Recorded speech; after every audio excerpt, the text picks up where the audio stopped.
Sa ng Bible.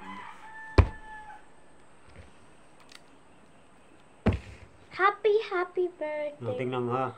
Ang unang aklat ng Makabeyo ay isang paglalarawan ng mga pangyayari sa bansang Hudyo mula noong panahon ni Haring Antioco Epiphanes 175 BC.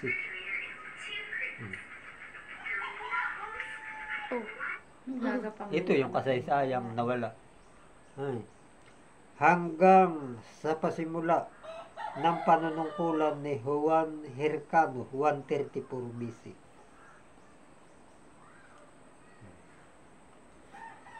Daw.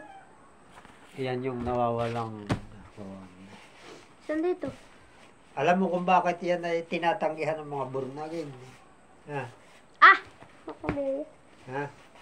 Kaya tinatanggihan nila yan. Nato ang patunay. Tsaka. Doon sa kanilang relihiyon ay yung mga ipinangangaral nila, pinabubulaanan diyan. Kaya sabi nila, hindi kinasihan ng Espiritu. Ayan. Pero ang nakasulat naman sa Biblia, lahat ng kasulatan ay kinasihan ng Espiritu. Pero sabi nila, hindi daw kinasihan.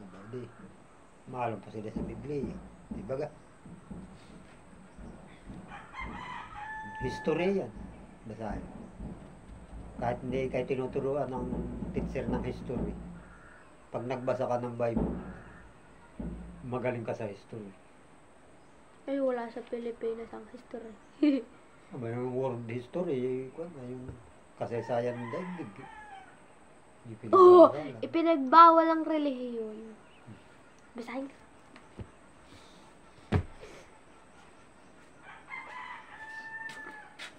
Magkikilalanin mo yung mga tao diyan.